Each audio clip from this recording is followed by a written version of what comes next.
I am the webinar coordinator for SPSP and also sit on the board. And thank you for attending this month's webinar. Actually, this month we have two webinars. We have another one at the end of the month, which I'll talk about in just a minute. We're going to talk about some detailed things within the recall space and that are increasing, and we've noticed going on. And we've got two great experts, leaders in the recall management field, to talk about these issues and what they see and things that they think can be done to minimize the problems that we're seeing. First, I want to thank Sedgwick Brand Protection for sponsoring this year's webinars. We appreciate it and thank them for their support. I want to mention the upcoming webinars first. And at the end of the month, we've got Jennifer Keenan and Sherry Falvey are going to speak about their thoughts on what's going on at the CPSC and what they think will be going on in the future. Sherry's the former general counsel of the CPSC. And both of them are very experienced practitioners in this area. Should be an interesting conversation. Then in November, CPSC Commissioner Peter Feldman has agreed to participate in a one-on-one conversation with SPSP's president, Don Mays.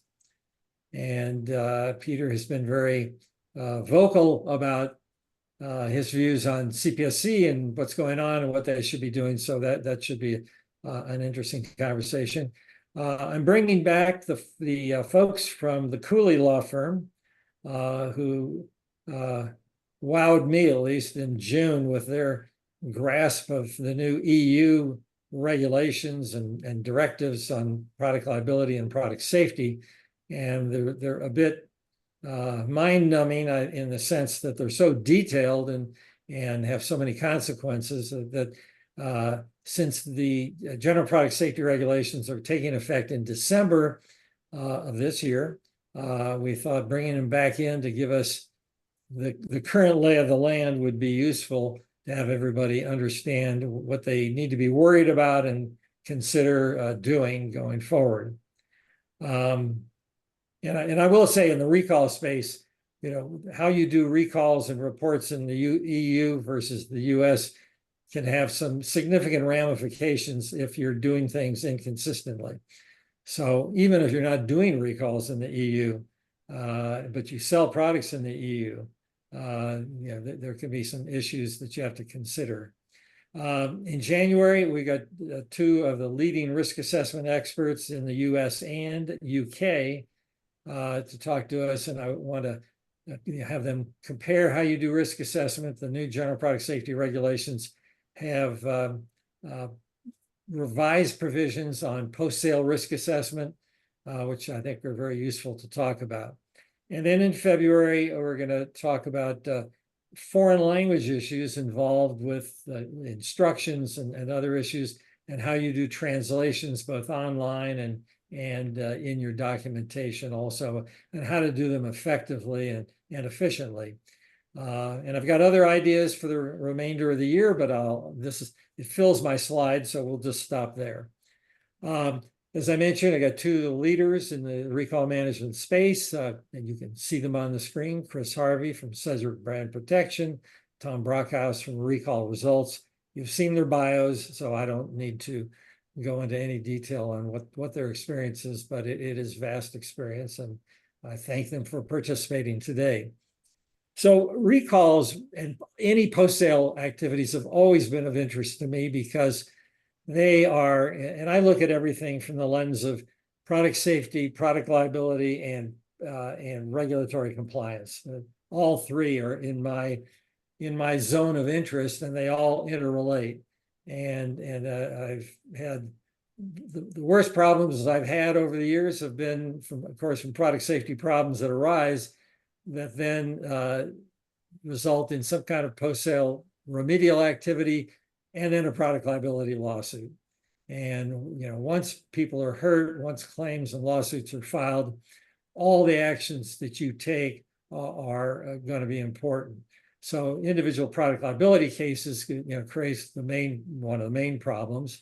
Redoing a recall. We've had an experience recently where a motorcycle manufacturer did a recall. It's actually a retrofit program. They fixed the motorcycle, and then the accident occurred again on the fixed motorcycle. Product liability lawsuit was filed.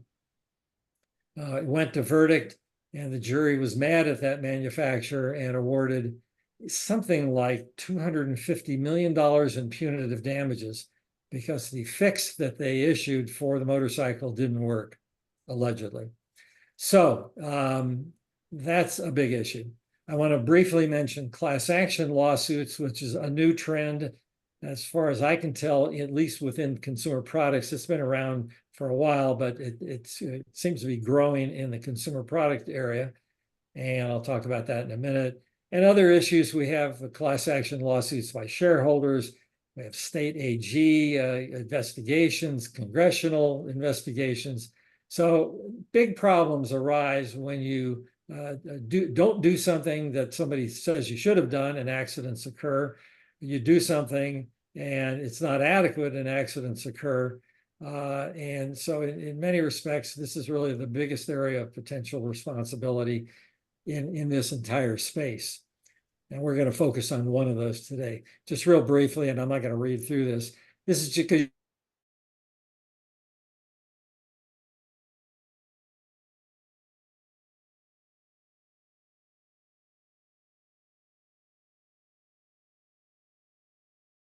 should have offered a refund or a replacement bike, basically, for a defect in a crankset, which is just a small part of the bike.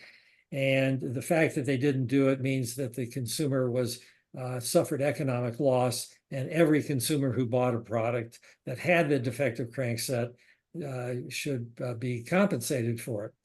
Well, as you probably are aware, these class action lawsuits are more a scam to get attorney's fees awarded against the manufacturer or the retailer, whoever it is. And so, but these have been, more and more of these have been filed that I've seen. We don't have an exact record of it, but I personally have seen a number of them filed against clients of mine about things that they didn't offer, the remedy that they offered in the recall. And this was a lawsuit in a situation where my client offered a replacement product, and the plaintiff's attorney, the complaint alleged that they should have offered a full refund. And this is the allegations. This case was brought in California, and that's why there's a bunch of statutes in California that affect this area, the warranty and the remedy and things like that. So there are law firms out there I've seen. I can tell from their website and their email address that all they do is they look at recall notices every month, and they file lawsuits against everybody who did a recall for whatever they think they should file it for. So no accidents have occurred. They don't have any clients that have suffered injuries or damage or loss. And they're just filing these class action lawsuits in the hope that the manufacturer will just, throw $1 million at them to go away. So the point being is you need to consider this possibility and consider the remedy that you're offering in light of what these lawsuits are about and what the risks might be from offering one remedy versus another. There'll be more information on that later. We'll get into more detail on it. I'll write an article on it that will detail the different kinds of consumer product cases in this situation. The general product safety regulations have a new section come out, and this particular section deals with online recalls. So something to look at. Just a couple other slides, and then we'll get into our questions. Couple of reports came out this year. Kids in Danger had and Kids in Danger for years have been following effectiveness of recalls. been trying to get the information on that to try to see how effective or ineffective they've been. Obviously, they're on the consumer side, they believe they've been ineffective, and they issued this report. PRIG, the Public Interest Research Corporation, whatever that PIRG stands for exactly, they actually get into the, one of the areas that the class actions get into, and they say it's too hard to get a refund or a repair, so that the remedy is inadequate. Well, if you offer a refund and make it too hard to get, is that effective or is not? And could that be a defense in a product liability case? So that would be an interesting report for you to take a look at if you haven't otherwise seen it. And then last slide before we get into our questions, Sedgwick Brand Protection, just I think a week ago or 2 weeks ago, about a week ago, I think, announced a new software. I don't know, whatever it is, an application. I guess it's an app. That's right. It would be an app that you can go into, answer questions, discover how recall ready your organization is. So I recommend you take a look at that. I haven't gone into it yet to answer the questions, but I think it'll be interesting, because recall preparation is so critical, and you can't do it after you sold the product. You got to do it before you sold the product, and you got to do it when you're designing the product. So best practices in recall preparedness is an important issue. We've talked about it before in these webinars. And so take a look at this and see how you come out on the readiness scale. And there'll also be recommendations. Well, also the report will give you a recommendations on how to improve your readiness. So I think that's important. Again, maybe next year we'll do a more in-depth webinar on that subject, because I think you'll be you won't be happy trying to spend a lot of time and money preparing for a recall before you sell the product, but you'll be really happy you did if you ever have to recall that product. So that's always the dilemma companies have, is, do I want to spend time and money on recall when I haven't even sold the product yet?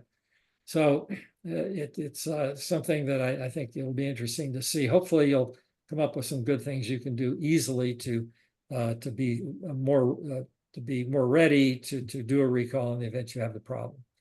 Okay, so let's get into the main event.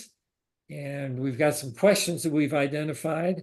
I think Bladen, you mentioned that they can issue questions on through the Q&A line.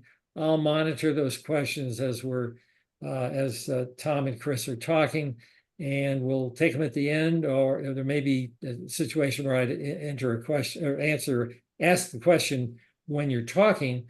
And I also, some of the questions that come in are kind of narrow questions or administrative, and I can just respond privately to you to answer it that way. So one way or another, we'll try to get to all the questions that you have. So let's get into the first issue here. And I want to call on Chris first. So what type of consumer behavior are you seeing with, during the recall process, and how consumers are reacting to recalls, and what they're doing or not doing? And before we start talking about the fraud part of it. Go ahead, Chris. Sure. First off, thanks, Ken, for the invite to participate. It's great to be on with Tom. And then thank you to SPSP for allowing us to participate in what I think is a really interesting topic, but definitely a new headwind that recalling firms are faced with, that they have to deal with. And I think it's going to get worse before it gets better. But to set some landscape early on consumer behavior, there's three things I wanted to call out. So there's still a lot of recalls occurring on a daily basis. If you look across the US, across all industries, there's a little over 13 that get announced. Now, not all of those are consumer patient level, but there are a pretty good amount. So there is a lot companies or recalling firms have to do to get the attention of consumers, to get the attention of retailers to take the appropriate action.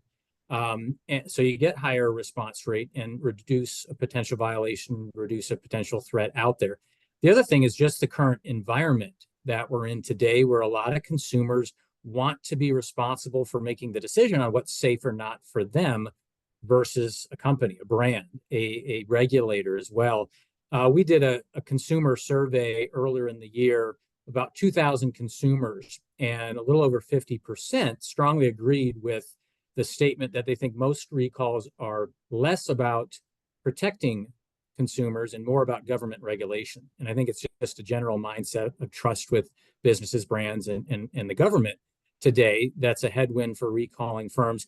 The other call out I'll make is generational differences with the marketplace. So we now have more Gen Z and young millennials in the workplace and then buying things more so than baby boomers. So you have to look at how do they communicate. And I have two older teenage sons, and they don't talk on the phone. They text, they will send me push notifications, apps, etc.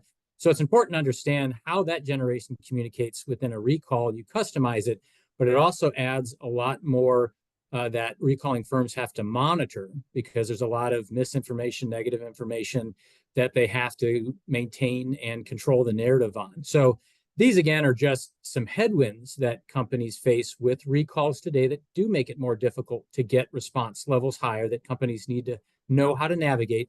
And I bring that up because you want to make the process easy for consumers to follow. But by making the process easy, it also makes it equally easy for scammers to exploit. And that's what we're seeing in some cases, bad players trying to take advantage of recalls.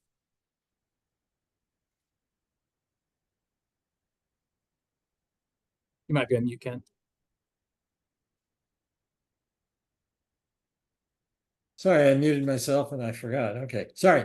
Tom, would you like to add to this? Like, anything to this? You don't have to, but if you want to, go ahead. Sure, yes, and similarly, thanks for the invite, and it's a pleasure to present alongside Chris into the SPSP group.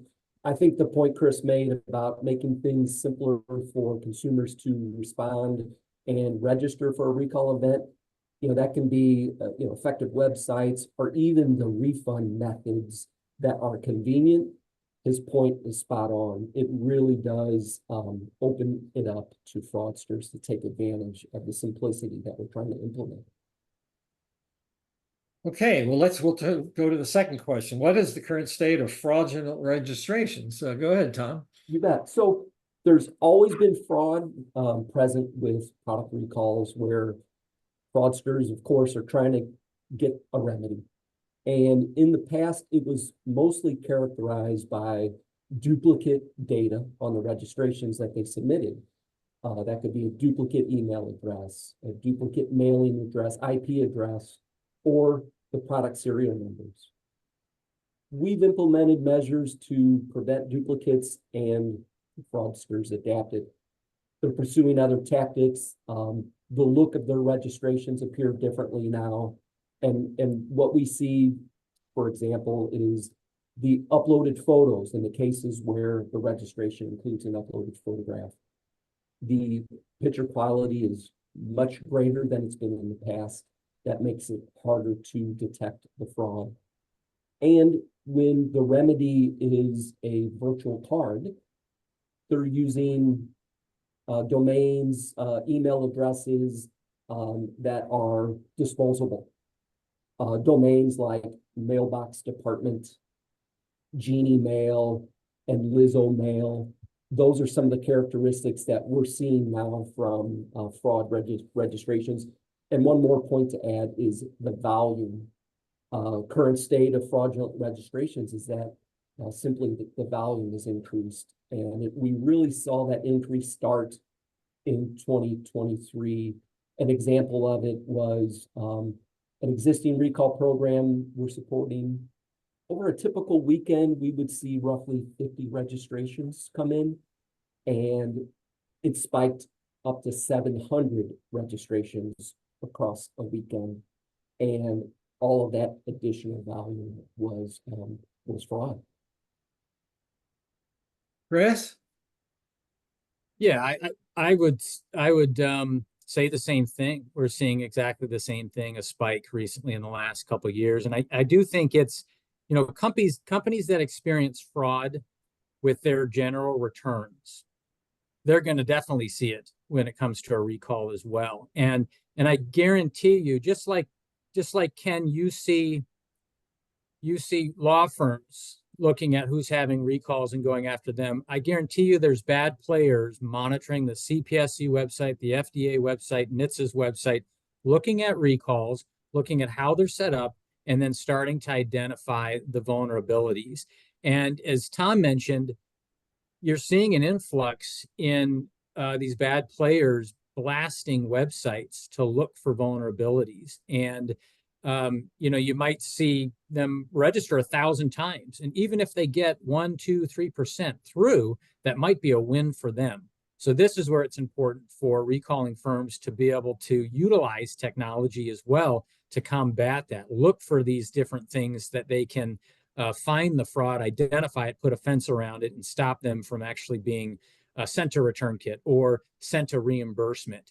The other piece that we're seeing too is people are sharing tricks online, on social media, and they're not trying to even hide it. You go online to almost any recall, they're sharing how do you get past things, secrets, things like that. So very important for companies to monitor that. And then as the supply chain widens and we see more recalls impacting global international, it does bring a different to the market where it can be a little bit more difficult to control the scope of who's registering on the website. So you got to have good technology in place for that. In some cases, I'll bring up lithium batteries. In the US, it's easier to transport the batteries within the lower 48. But in Canada, in Europe, there isn't really a great solution that's cost effective utilizing carriers. So you may have to rely on these photos and not physically get it back. So I think they're also taking a look at some of that type of thing and seeing, where can we take advantage of some of the photo uploads where you can't physically return the product. Okay, very good. All right, we'll go to the third question here. What types of fraud are you seeing with recalls? And Chris, you mentioned a little bit there. Is this at the individual consumer level or something higher? I think it's all of the above. So you see individuals, and I'm not sure if they're just trying to take advantage of a situation. They think maybe the company is at fault, and I can take a little bit of advantage, be naughty with what they can do, and try to get an additional reimbursement, try to get an additional product as well. Or at times we're seeing where they're trying to continue to use the product. So when you're not returning a product, a lot of times we'll have them take a picture of it and we'll have them cut the cord so they render it inoperable. But now you start to see a lot of consumers, they know how to use Photoshop. So they're actually Photoshopping the ground and overlaying it onto the cord to make it look like it's cut. Some are really bad Photoshop, some are better than others. But you got to be good at identifying that, because they're going to continue to use the product until they get a replacement or get the refund and continue to use the product as well. Some cases you're seeing individuals take a picture of a picture, or they share their picture online and others try to get the refund just based on the picture. We'll identify that, this picture has been utilized before. That's the same cat in 5 pictures. We know that that's a duplicate as well. So the individuals are getting somewhat creative also.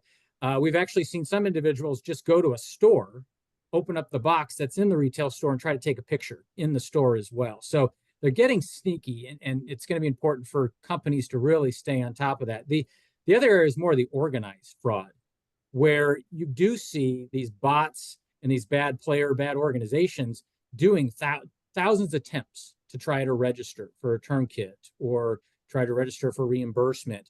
So you got to be able to stop that. But it is organized players that they're used to committing fraud and other mechanisms, but now they're taking advantage of recalls.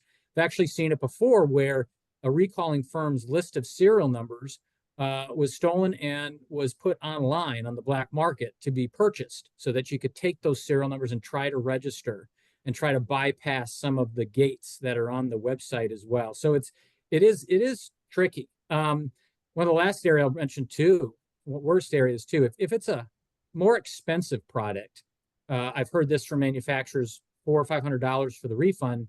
They actually see where bad players are counterfeiting that product, and they may make it for under $10, but then try to return it under the recall program and get that $300, $400, $500 reimbursement. So they're getting very creative And I think companies just need to be more and more diligent and aware of this to navigate them and mitigate some of this fraud. Thanks, Chris. Before well, I'll call him Tom, but I'll just say that's a fairly depressing description of a fraud. We will talk a little bit later about how you can reduce or mitigate the fraud. I know there's some things you guys have dealt with and thought about, and hopefully have some good ideas on how to reduce it. But we'll stick to what the different types of fraud there are. So I'll call on Tom now for that. Sure. I'm going to take a little bit of a different approach. There are individuals and organizations who seek out recalled products. You know, Chris, just like you said, they're monitoring the CPSC website, and some cases it's not actually fraud, and that's what I'm going to touch on. So we had a program that was running, and a recycling firm in Minnesota had registered 726 units of the recalled product from June of 2022 to current. That we've done extensive reviews of their registrations and confirmed they're valid. We've had outreach with this organization.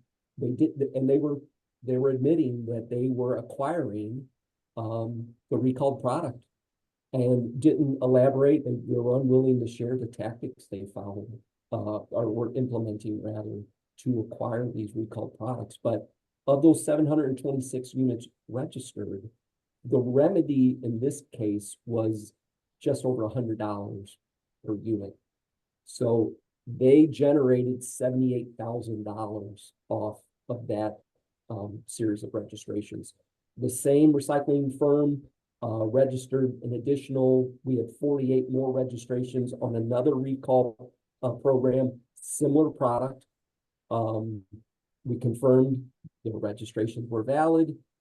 It increased their income to over $80,000 on looking for the recalls, acquiring them, and getting registration. So, you know, our client, their legal counsel, they're well aware of the circumstance. While not pleased that this recycling firm is profiting from their recall, they are pleased to get affected products out of the stream of commerce. I simply wanted to raise this point because it happens with recalls. It's important to be aware of it, have tracking in place, communicate with your leadership team, and then consider procedures on how you handle this type of circumstance as well. Okay. Before I go to the next question, I'll throw in a couple of fairly egregious frauds that occurred in the 1980s. So this has been around for a while. One involved the recall of a coffee maker, and the company didn't want to get they wanted the coffee maker taken out of service, but they didn't want it mailed back to them. So they asked the consumer to mail back the top of it, on the assumption that without the top, it wouldn't work. So people would mail back the top. They would send them a check for complete refund. And then they would go to an appliance parts store and buy a new top. So, was that fraud?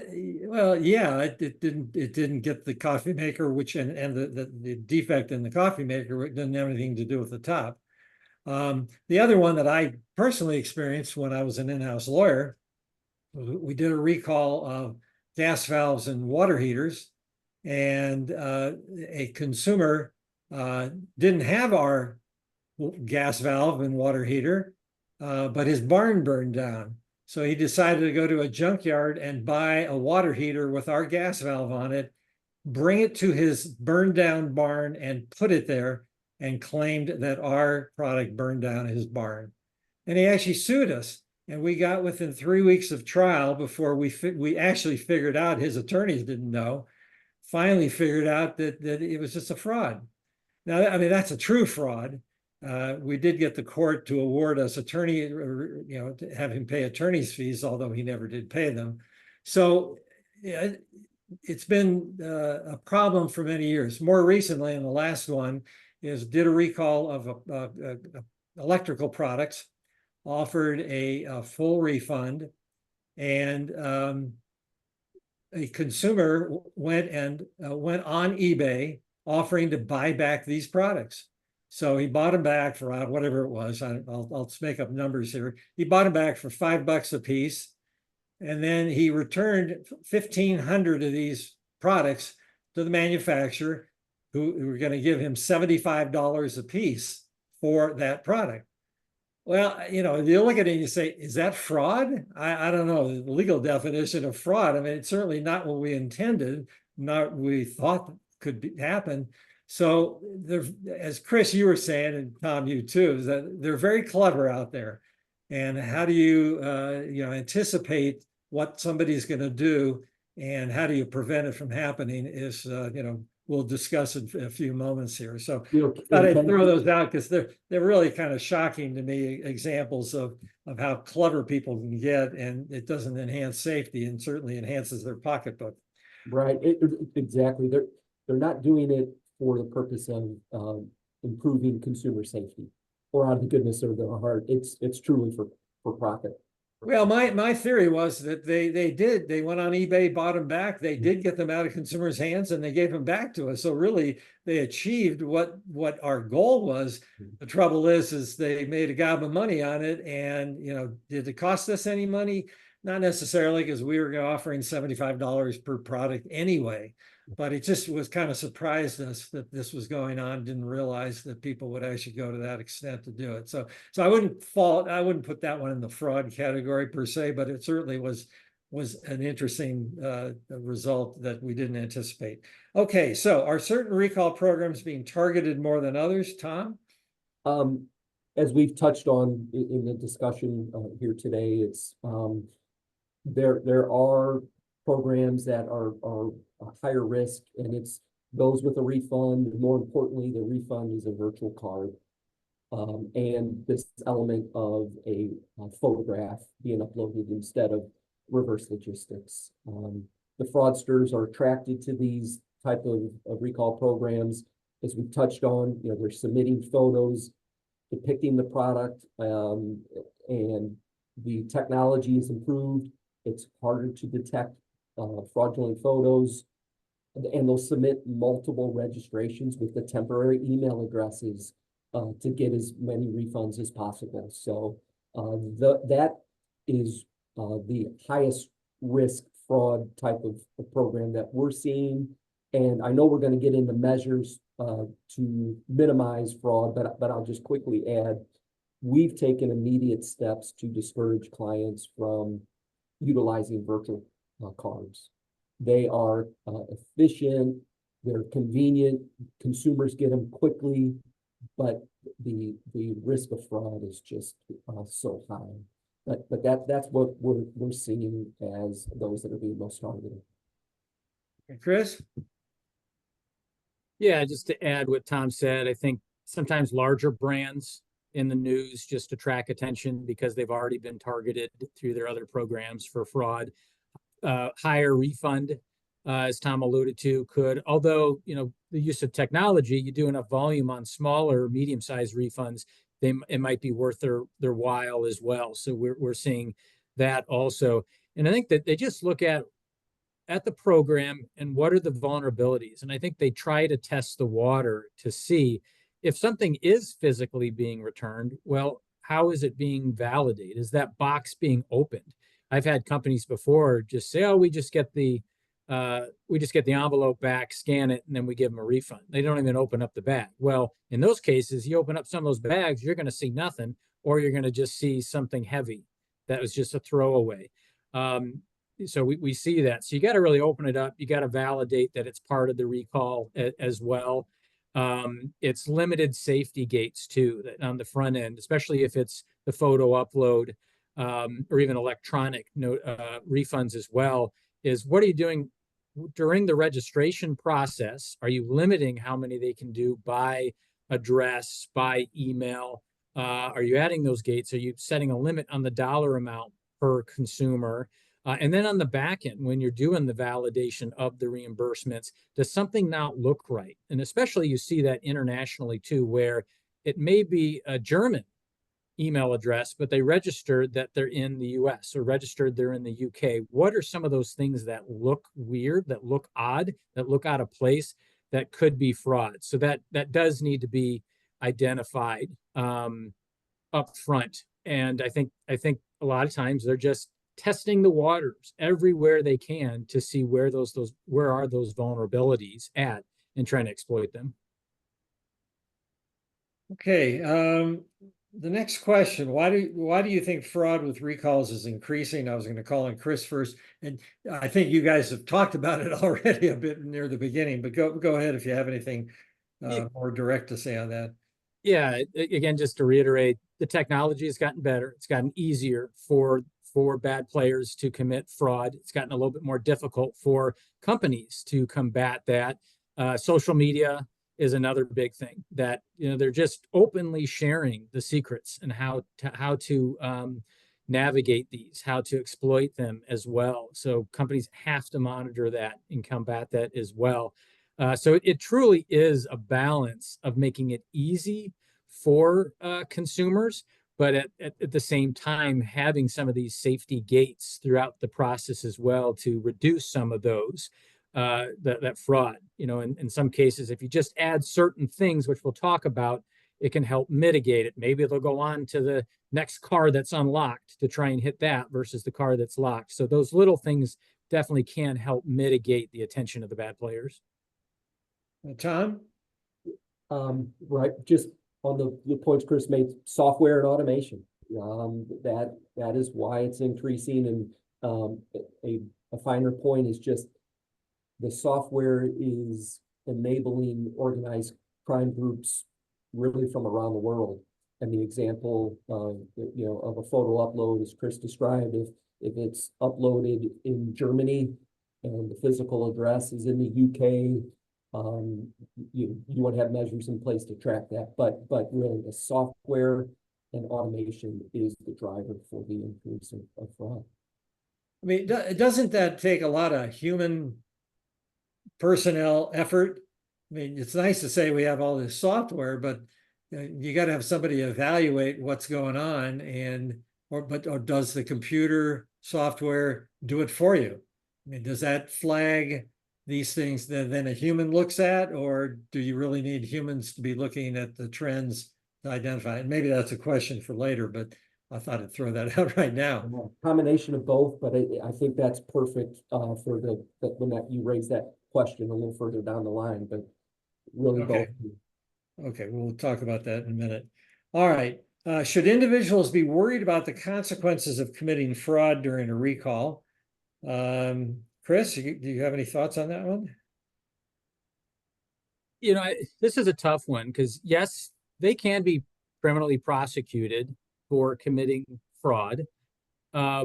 With that being said, it can be difficult if it's not done on a large scale. It's also another thing that, in a small scale, it's about the brand. And a lot of times the brands want to get out of the news. They're in the news for having the recall.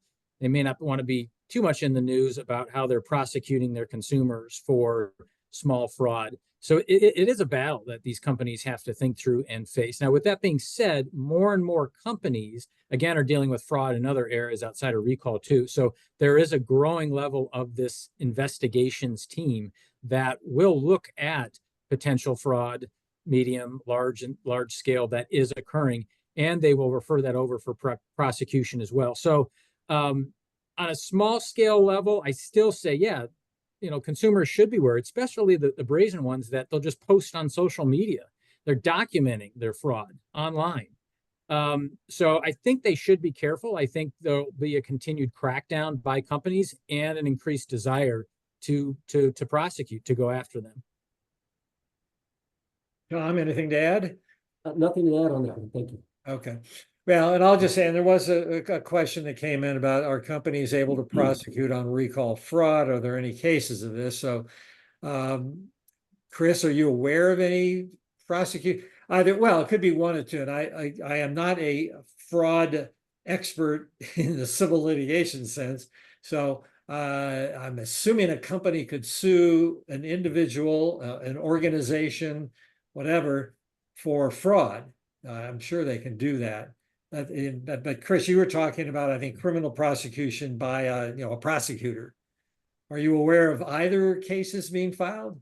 I am, and I can't speak specific to the action, but I am aware of one that there was a little bit more widespread fraud that they referred an individual over to be prosecuted. I'd have to follow up on that because it's been a couple years to see exactly how that played out. But I have seen that occur before. Yeah, the one I described earlier, where the water heater in the barn, we were in a lawsuit, so it was easy. We just asked the judge to award attorney's fees that we spent defending this case, against the plaintiff. And he did, but I don't think the guy ever paid for him. So that wasn't much of a consequence. So yeah, I think we'll get to the next question here. I mean, maybe in building in your system, make it allow the consumer to be aware of the consequences if they are playing around with Photoshop and other things. That could be a problem. Okay. All right, now to sort of the $64,000 question. All right, so now what do we do? How can we prevent this from happening? In addition to some of the things you've already been talking about.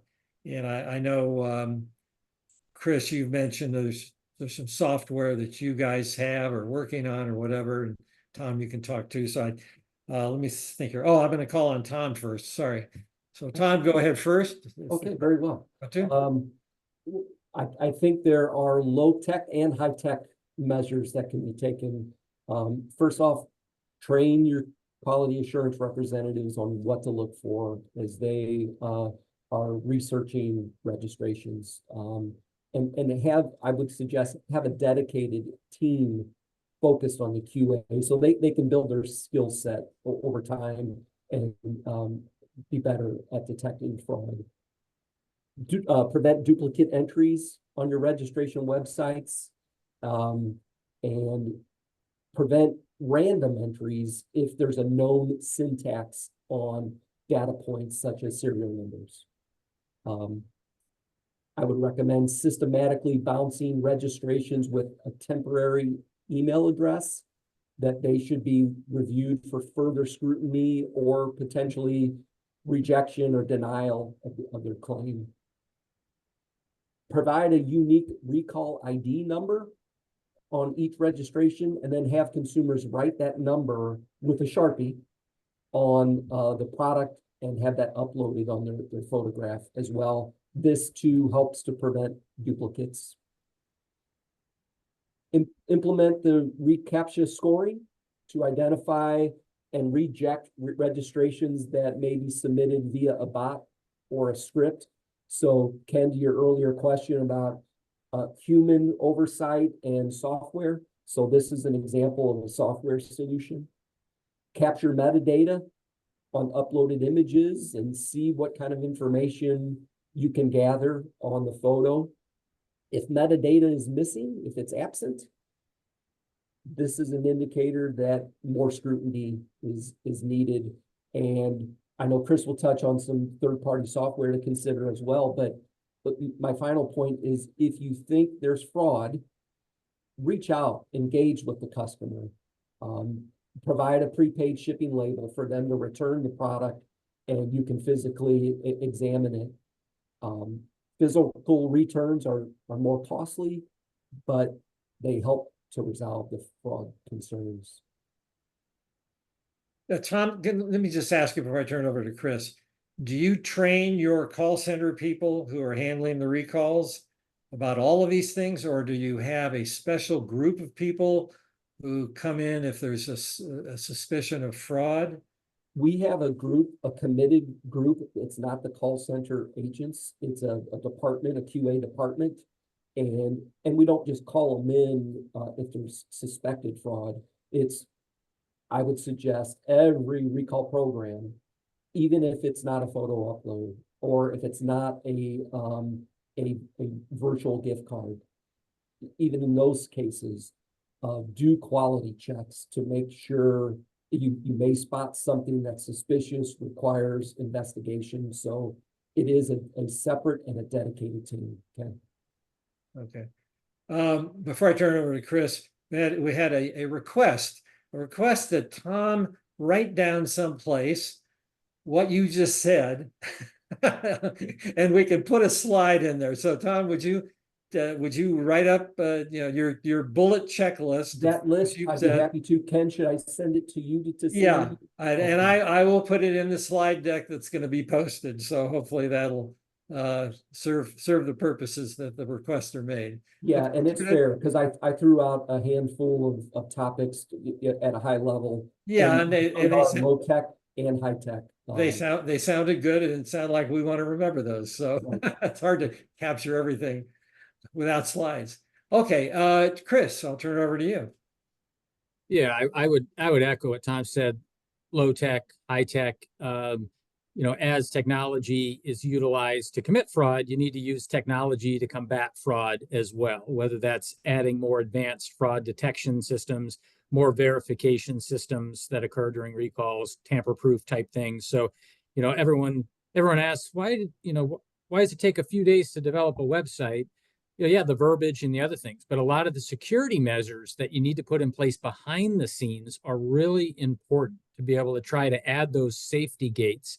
So in a lot of cases, you want to, as Tom mentioned, you want to look for duplicates. In some cases, they may have multiple units, or they may register and then find another one, but you want to put limitations up front when they register and then have it go through an escalation process. Obviously, if someone's registering 1,000 times, there's a problem.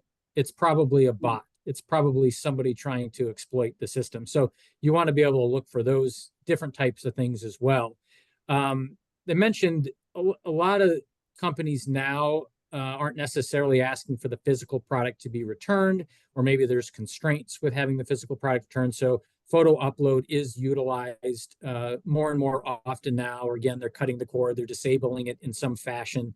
But I would agree, you do want to record some kind of unique identifier on that. In some cases, we even have them put an affidavit that they take with the picture of the product as well. So these are just things to help, mitigate or prevent some of the fraud. Now, what you do see is people trying to take advantage of that and trying to Photoshop different numbers over the units, things like of that nature as well, that you want to be able to combat. And we are working on some additional photo upload mitigation software that can look for, is this a photo of a photo? It'll do geo-tracking. Are they saying they're in Ohio, but they're really in Asia registering?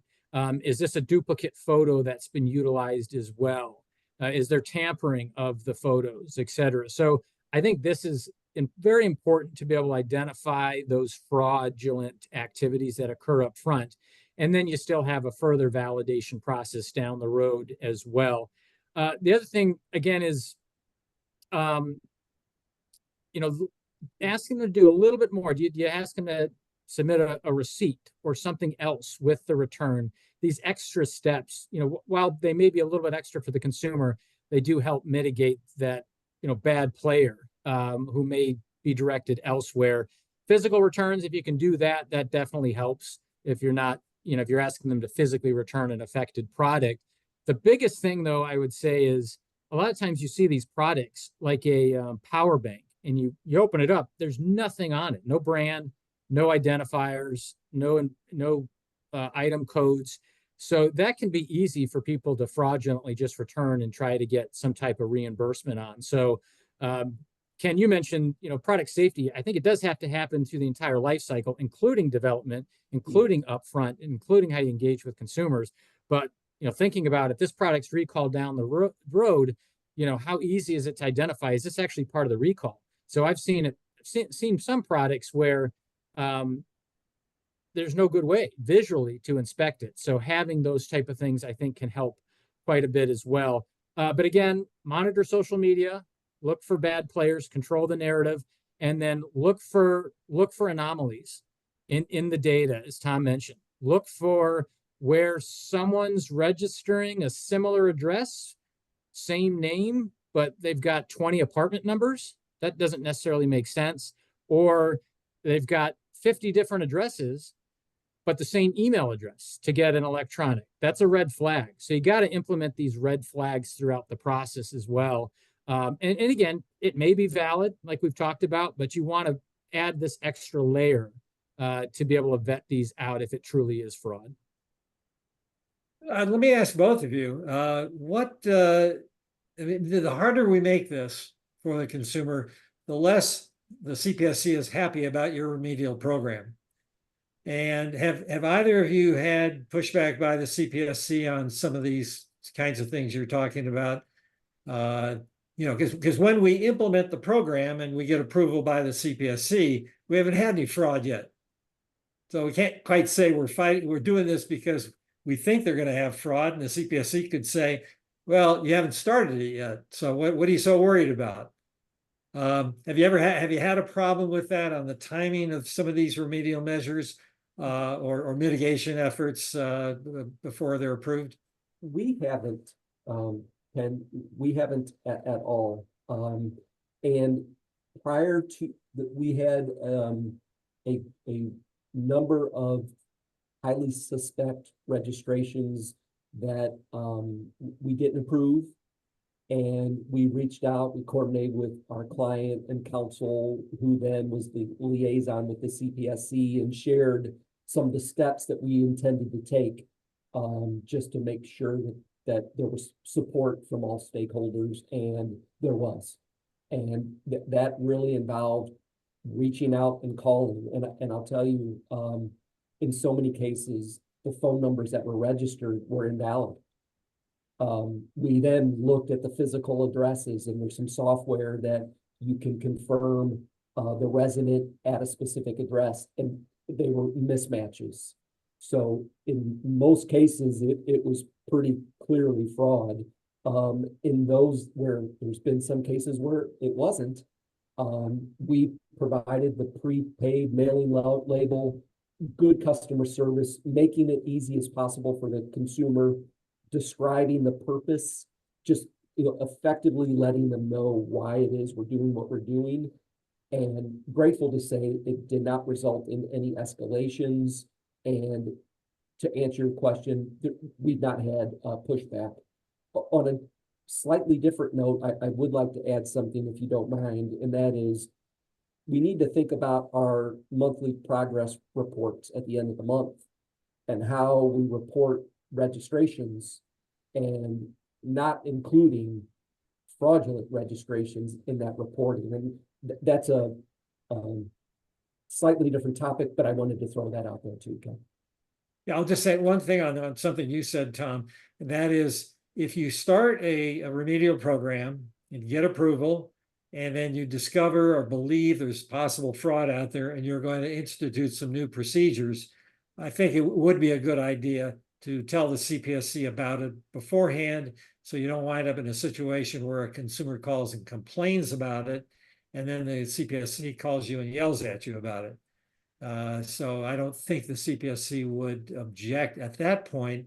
The question in my mind was, will they allow you to institute difficult procedures at the beginning before you've had any fraud? Chris, did you have anything you want to add on that? Yeah, I mean, I have seen it, many times when we're talking with our clients and they're talking with the compliance officers. They want to make it as easy as possible. And in some cases, if you're saying, oh, they need to do X and X on the front end, the compliance officer kind of gets some flags like, well, wait a minute. But again, if you describe it and talk through the process with them and why it's being utilized, we've not run into roadblocks with that. And also just having the conversations down the road as well. So it's a balance of making it easy for the good players that want to respond, and you don't want to delay getting the good players their remedy as well on the back end, because you're navigating. So you need to have a really good process to splice out the good from the bad, segregate them, and make sure that the good players are still getting the refund, the remedy in the time frame that you committed to, that you set the expectations on. So that's a balance that has to be done. Okay. I'm going to take one question that's in here, and then we'll go to the last one just to be sure I don't run out of time. Somebody asked if a consumer shares a photo of a product that has been rendered inoperative, but they photoshopped it, so it's an inaccurate picture, and then they continue to use the product, and then so they're injured. Could they still sue after the injury? Of course they can sue. Nothing would prevent them from doing that. Can the evidence that the photo was photoshopped and inaccurate be used for evidence of fraud in such a case? Absolutely. I mean, that would be your defense. So as you're documenting the process, I guess we have to anticipate that at least keep in mind that possibly we're going to have to defend our actions to show that either there was fraud or they got the notice. I mean, this whole issue gets involved with defending the adequacy of recalls in any product liability case. The consumer never got the notice. How do I prove they got the notice, for example? The consumer didn't understand what the notice said. Well, is the recall notice adequate? Was it done quickly enough? So we're always having to defend the adequacy of our actions. So in the event an accident has occurred, the plaintiff's attorney will always find something we could have done better and always argue that would have prevented the accident. So fraud is involved in that, but everything else is too. And I would add that documentation is critical for that. There's so many times clients say, well, how about we just delete the photos after 3 months? And you lose some of that information, that documentation, because they could come back months later, year later. So that's where having that clearly documented, safe, easily accessible is really critical. Okay, let's go to the last question here. Start with Chris. What other headwinds should recalling firms be on the lookout for? So I guess this is beyond just the fraud issue. Yeah, this is interesting because we touched on it a little bit, and in the interest of time, I'll just call out secondhand markets, which I know is in the crossfires of the agency. But this is where recall product can show up on secondhand markets online and be sold. You mentioned, eBay before. It's illegal to sell recall product, so that platform really should try to implement things. And I think eBay's done a pretty good job now. But the lookout for products that continue to show up and be recalled. And the critical thing here is a lot of companies, they'll close out a recall with the agency and, they let their guard down. But what we've seen is a product continue to be sold online, and, heaven forbid someone buys it and there's an incident, an injury, a death, that company, that brand come right back into the news very quickly. So that's where companies have to actively monitor and look out for that after even a recall, throughout the recall, but after the recall has been announced as well, looking to see are their products still being sold on the marketplace, because it can still cause a lot of brand damage. And when we did this pulse survey with consumers, I think it was like 76% indicated they don't even check to see if something's recalled before they try to sell it as well.